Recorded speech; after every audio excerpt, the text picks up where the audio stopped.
The admission process can go quickly if parents choose it to.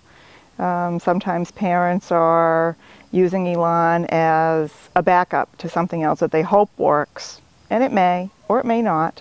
But we frequently end up hearing from those parents again because the other programs and some of the other choices that the parents had made while they were hoping and being optimistic wasn't quite enough for that particular kid. The right kind of kid is someone who is of average or more intelligence. Some of our kids are very bright.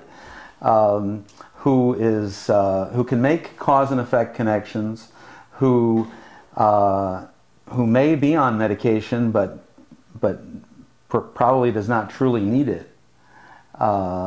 We determine that on a case-by-case basis, on an individual basis.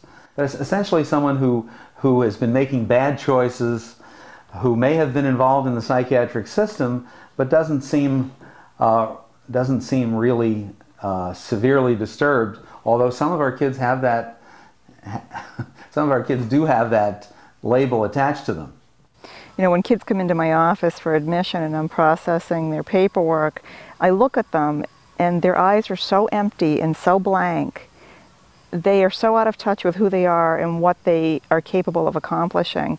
When I go to graduations and I see students, and I usually try to chat with them for a few minutes before we go through their actual ceremony, their eyes are there, that brightness is there, they're back. You know, they're just, there's a real person in there who has a lot to offer.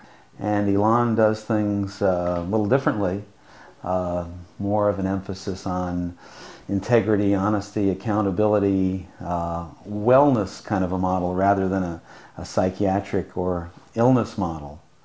There's a lot of cognitive and behavioral interventions, but it's not a psychiatric or medical model. There are no psychotropic drugs used, and the kids often don't know they're being therapized, if I can use that word.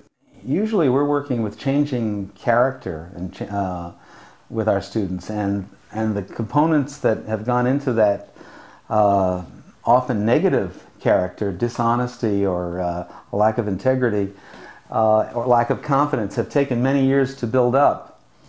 And we're not just changing individual behaviors and particular behaviors, we're trying to change a student's basic path, very often basic ways of thinking,